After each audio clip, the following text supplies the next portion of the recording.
अगर आप लखनऊ आए हैं तो लखनऊ में उन महिलाओं से ज़रूर मिलिए जो महिला यहाँ पर बाबा साहब डॉक्टर बी आर अम्बेडकर और तमाम बहुजन महापुरुषों की विचारधारा को आगे बढ़ाने के लिए निरंतर प्रयासरत हैं।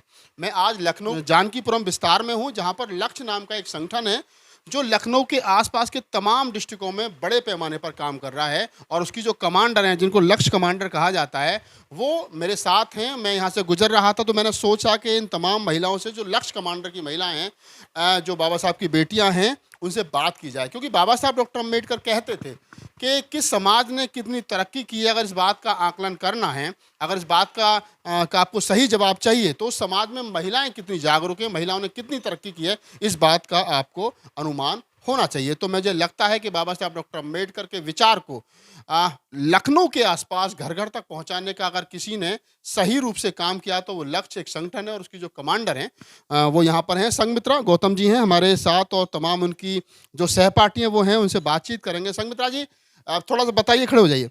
क्या ये जो संगठन है आपका, भारतीय समन्वय संगठन लक्ष्य, और आप जो तमाम जो महिलाएं आपकी मित्र हैं, इस संगठन को कब बनाया गया और इसका उद्देश्य क्या था?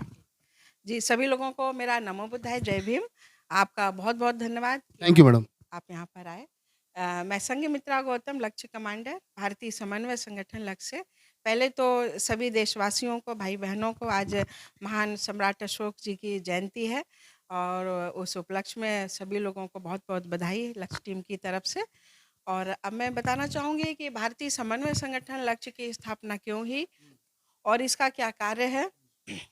ये 26 जनवरी 1999 को बनाया गया, जब बिहार राज्य है, वहाँ पर एक जहानाबाद जिला है, और वहाँ 25 करीब दलितों की, अनुसूचित जाति के हमारे भाई थे, उनकी निर्मम हत्या रणवीर सेना ने की थी 23 जनवरी 1999 को। और पूरे देश से, पूरे भारत से कोई आवाज़ नहीं आई, कोई भी संगठन आगे नहीं आया, और आज़ादी के पहले भी ऐसी हत्याएं होती रही हैं, आज भी हो रही हैं, संविधान होते हुए, बड़ा दुखद है। तो 26 जनवरी 1999 को डॉक्टर खजान सिंह साहब, जो मानवर कांशीराम साहब के साथ में काम कर रहे थे, उसके करीब 15 साल पहले से, तो उन्होंने और उनके जो लोग थे दिल्ली में, उन्होंने सोचा कि भई एक हम ऐसा संगठन तैयार करें जो बहुजन समाज के सुख दुख मतलब सुने, जाने, महसूस करें उनकी पीड़ा को, लोग उनके बीच में जाएं और उनकी आवाज़ बने, हम लोगों तक हम पहुंचाएं, सरकारों तक हम पहुंचाएं। तब ये भारतीय समन्वय संगठन लक्ष्य, तब ये स्थापित हुआ डॉक्टर खजान सिंह जी के कर कमलों द्वारा। और तब से ये लगातार पूरे देश में काम कर रहा है एक टीम भावना से। और आज लखनऊ में, उत्तर प्रदेश में हमारी बहुत सारी बहनें, 1500 हमारी बहनें हैं, शहर में, आसपास के ज़िलों में, गांव देहातों में, कस्बों में, जो इस आंदोलन से जुड़ी हुई हैं, जो माननीय कांशीराम साहब की विचारधारा पर काम किया जा रहा है। और कहीं भी जाति उत्पीड़न होता है, अगर उसकी एफआईआर या सुनवाई नहीं होती है, मुकदमा नहीं होता है, तो हम लोग शासन में, प्रशासन में दबाव बनाते हैं, थाने में जाकर के एसपी से बात करते हैं, सीओ से बात करके हम लोग पीड़ित व्यक्ति की एफआईआर दर्ज कराते हैं, और जो बदमाश होते हैं, गुंडे होते हैं, अपराधी होते हैं, उनको जेलों के अंदर भराने का भी काम करते हैं। इसमें एक बात और मुझे मालूम हुई है कि जो लक्ष्य संगठन है आपका, उसमें महिलाएं हैं, महिलाओं के अलावा पुरुष नहीं है, तो ये ऐसा क्यों डिसाइड किया गया कि पुरुषों के बिना ये संगठन चलाना है? नहीं, पहली बात तो ऐसा है नहीं, हमारी जो बहनें हैं या मैं खुद हूँ भी, हमारे पति हैं, बच्चे हैं, भाई बंधु हैं, तो कोई जब घर से पुरुषों का सपोर्ट नहीं होगा तो महिला कैसे निकल पाएगी, ये सोचने वाली बात है। आज से पहले तो ये होता था ना कि पुरुष जाते थे, महिला से कहते कि तू खाना बना, मैं समाज की लड़ाई लड़ूंगा, लेकिन यहाँ पुरुष घर में खाना बना रहे हैं और आप समाज की लड़ाई लड़ रहे हैं। जी, ऐसा भी नहीं है, यहाँ कोई ऊपर नीचे नहीं है, महिला पुरुष दोनों समान हैं। और जैसा कि बाबा साहब ने कहा कि मैं किसी भी समाज की उन्नति का आकलन उस समाज की महिलाओं की उन्नति से लगाता हूँ, तो इसमें महिलाओं को आगे किया गया है। इवन इसमें युवा भी हैं, जेंट्स भी काम कर रहे हैं, लेकिन महिलाओं को थोड़ा-सा अधिक वो दे दिया गया है महत्व, कि भई हमारी और जो बहन-बेटियाँ संकोचवश नहीं निकल पाती हैं, या जो समाज में बहुत ऐसी बहनें हैं हमारी जो बहुत अच्छा काम कर सकती हैं समाज के लिए, तो वो हम लोगों को देखें, ताकि वो भी इंस्पायर हों और वो भी निकलें। तो मंच पे ज़्यादातर हम लोग प्रयास करते हैं कि हम अपनी बहन-बेटियों को बिठाएँ। मैं अपने दर्शकों को यहाँ एक बात बताता चलूँ कि भारत में शायद लक्ष्य एक ऐसा पहला संगठन है कि जहाँ महिलाओं को भारी संख्या में प्राथमिकता दी जाती है, महिला मंच पर होती है, महिला वक्ता होती है, महिला संचालक होती हैं और महिला पूरे देश में जाकर के समाज के दुख दर्द में शामिल होती हैं और पुरुष जो है वो पीठ पीछे कहीं न कहीं उनकी मजबूती यानी बैकबोन का काम करते हैं। क्या नाम है आपका? मेरा नाम है रेखा आर्या लच कमांडर। तो रेखा जी बताइए थोड़ा-सा जो संगमित्रा जी ने बताया कि आप जिस प्रकार से गाँव-गाँव जाकर के लोगों को तैयार हो रहे हैं, आपके घर में जो आपके पति हैं, आपके ससुर हैं, देवर हैं, वो मना नहीं करते, ताने नहीं देते कि कहाँ किस चक्कर में लगे हो, बच्चों को पढ़ाओ-लिखाओ, किस चक्कर में लगे फालतू के कामों में? नहीं, नहीं, जैसे बहन संगमित्रा जी ने बताया, मैं इसकी बात से पूरा सहमत हूँ। और रही पति की बात, पति पूरा सपोर्ट करते हैं, बच्चे पूरा सपोर्ट करते हैं, तभी हम फील्ड में काम कर सकते हैं और कर भी रहे हैं। और इसमें जैसे कि आपका सवाल ये आया, पति कभी ये नहीं कहते हैं, जैसे आज की बात हम बताएँ कि अभी जैसे बहन जी का फ़ोन गया, तो उन्होंने कहा, "हाँ, बिल्कुल जाइए।" तो तुरंत मतलब उनकी इजाज़त रहती है कि आप फील्ड में काम करें। उनके लिए हम काम कर रहे हैं, जो बहुजन समाज के लोग हैं, जो दबे-कुचले समाज के लोग हैं, वो बहन-बेटियों के लिए हम काम कर रहे हैं, जो अपनी आवाज़ नहीं उठा सकते हैं। उनकी हम सब बहनें मिल कर के आवाज़ उठाते हैं। और रहा इसमें पति का, बच्चों का, रिश्तेदारों का पूरा सपोर्ट है, तभी हम लोग काम कर पा रहे हैं। और रही महिलाओं की बात, महिला जब महिला के पास जाती है, तो महिला अपना जो भी दर्द उसका है, वो खुल कर के बताती है। और जब कोई पुरुष जाता है, तो संकोच की वजह से वो महिला नहीं बता पाती। आधी से ज़्यादा समस्या वो बता नहीं पाती है। और रही बात इसकी, महिलाएँ इसमें भारतीय समन्वय संगठन लक्ष्य, अभी जो आपने सुना होगा डॉक्टर खजान सिंह साहब ने, बैंगलोर से वो रिटायर हुए और अपना जो दिल्ली छोड़ करके वो लखनऊ में आकर के बस गए, वो समाज के खातिर, आंदोलन के खातिर, कि यहाँ महिलाएँ जो अच्छा लीड कर रही हैं, फील्ड में जा रही हैं। हम लोग गाँव-गाँव जाते हैं, जो गाँव में जो घूंघट के अंदर रहती हैं, उनको हम निकाल कर के कहते हैं कि आप अपने बच्चों को शिक्षित करिए, पढ़ाइए उनको। जो पढ़ाई से हमारा समाज आगे बढ़ सकता है, अत्याचार खत्म हो सकते हैं, वो शायद सरकारें छुआछूत को नहीं मिटा पा रही हैं। वो हमारी महिलाओं के साथ बराबर छुआछूत हो रही है, बराबर उनके साथ भेदभाव हो रहा है। हमारे युवा जो पढ़ा लिखा है, उसके पास कोई रोज़गार नहीं है। तो जब हम लोग बहुजन समाज के लोग एकजुट हो जाएँगे, तभी तो अपने अधिकार जो संविधान में हमारे बाबा साहब ने अधिकार दिया है, जो हमारे मौलिक अधिकार हैं, वो तब अधिकार हम हासिल कर पाएँगे। अधिकार कोई चल के नहीं देने आएगा, अधिकार हमें अपने छीनने पड़ेंगे। अधिकार हमें जो है वो अपने छीनने पड़ेंगे। आजकल रामायण की चौपाई है और उसको लेकर के देश भर में विवाद है। स्वामी प्रसाद मौर्य हों, राजेंद्र पाल गौतम हों या चंद्रशेखर सिंह हों, यादव हो जो बिहार के शिक्षा मंत्री हैं, ढोल गवार शूद्र पशु नारी, सकल ताड़ना के अधिकारी। अगर तुलसीदास की उस चौपाई को ध्यान में रखा जाता तो शायद ये महिला आज यहाँ बोलने की स्थिति में नहीं होती। सभी को मेरा जय भीम नमो बुद्धाय। मैं देवकी बौद्ध लक्ष्य कमांडर भारतीय समन्वय संगठन लक्ष्य से। देखिए आज महिला जागरूक हो चुकी है क्योंकि हमारे महापुरुषों ने इतना त्याग बलिदान परिवार सभी कुछ त्याग दिया है। तो हम लोग अब जागरूक होने के बाद अब हम चुप नहीं बैठ सकते हैं क्योंकि हमें पता चल चुका है मनवाद हमारे लिए क्या कर सकते हैं। चाहे राजनीति कोई चलाए या हम लोग राजनीति नहीं बात करते हैं। हम लोग अपने जो हमारे महापुरुष जो हम लोगों के लिए काम किए हैं, हम उन रास्तों पे चल रहे हैं, उन विचारों पे चल रहे हैं। हमें किसी की बुराई नहीं करनी, हमें अपने काम से काम है कि क्या सही है क्या गलत है।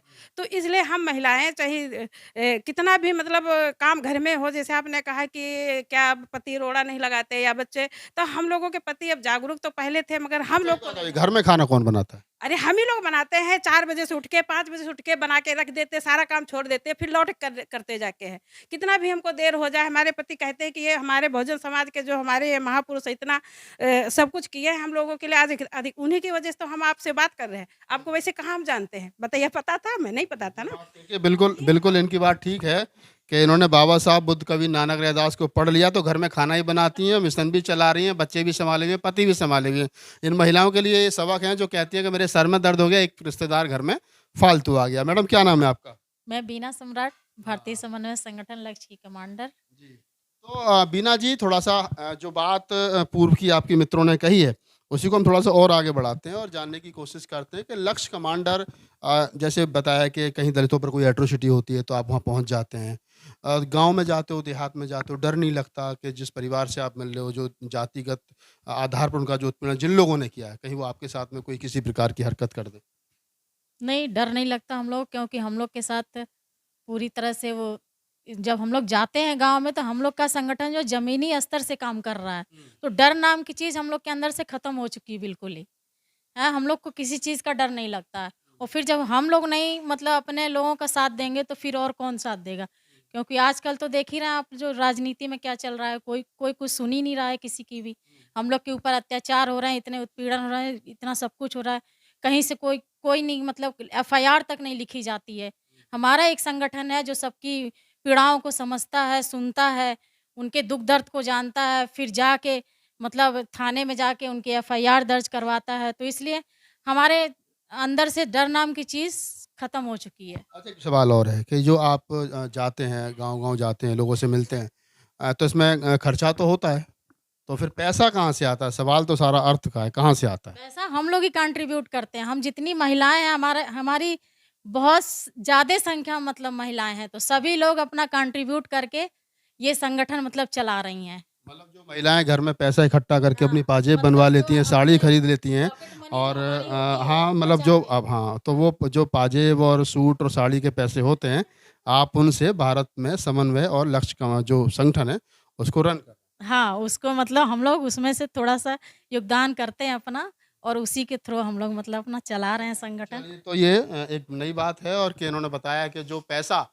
आम तौर पर औरतें अपने निजी खर्चे के लिए बचा लेती हैं, उस खर्चे से समाज की लड़ाई जो वो लड़ रहे हैं, ये पति पर कोई अगर कोई पुरुष इस वीडियो को देख रहा है तो वो बिल्कुल ना डरे कि कोई एक्स्ट्रा खर्चा उसके ऊपर होने वाला है। वो उसी खर्चे से काम जो वो चला लेंगे। क्या नाम मैडम आपका? जी, मेरा नाम रश्मि गौतम है। रश्मि जी, बहुत सारी बातें हमने आपकी तमाम फ्रेंडों से की। मैं एक सवाल आपसे मेरा ये है कि जो लक्ष्य है, जो आप गाँव-गाँव जाकर के लोगों को तैयार कर रहे हैं, फूले अम्बेडकर के विचार को बता रहे हैं। जब वो लोग तैयार हो जाते हैं तो राजनीतिक रूप से आप लोग किस पार्टी को कहते हो कि भई इसको वोट करना है, इसको नहीं करना? तो राजनीति से तो कहीं न कहीं हर आदमी जुड़ा ही है। तो लक्ष्य का क्या लक्ष्य है राजनीति को? बीजेपी को सपोर्ट करते हैं मैंने सुना है आप?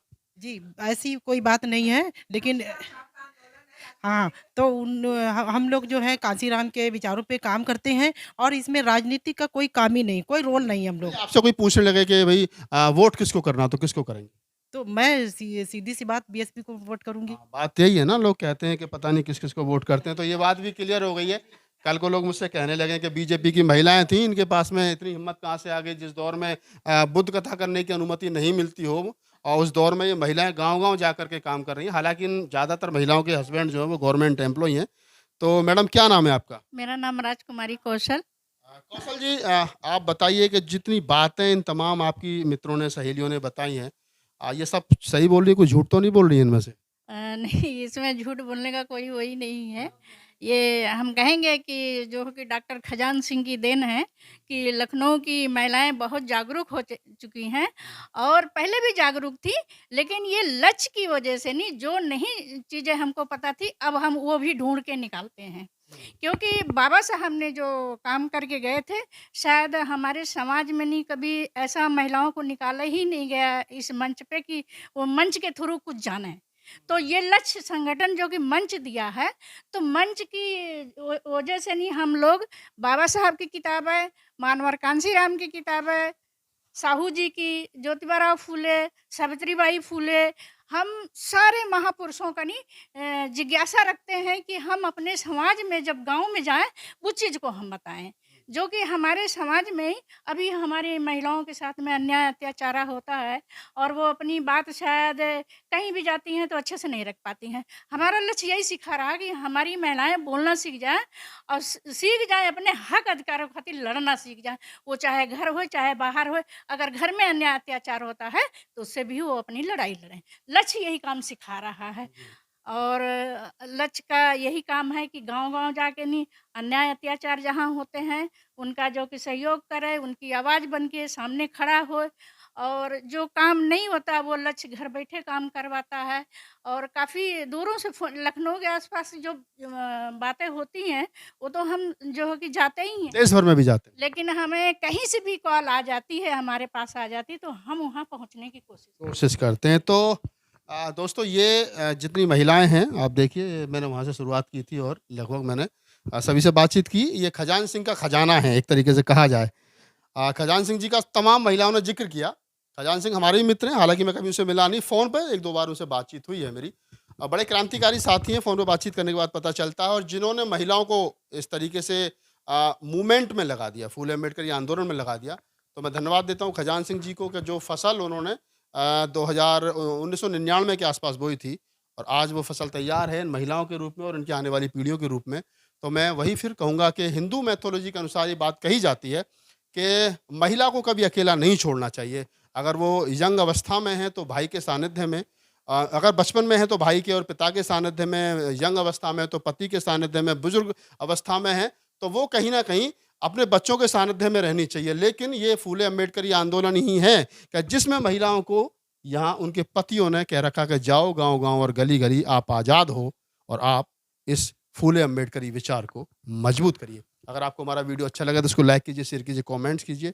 नए हो तो हमारे यूट्यूब चैनल को सब्सक्राइब कीजिए, बेल आइकॉन दबाना मत भूलिए और अगर फेसबुक पेज पर देख रहे हैं तो हमें फॉलो कीजिए। धन्यवाद। मैं राहुल नागपाल, लखनऊ से, कैमरामैन गौतम जी के साथ।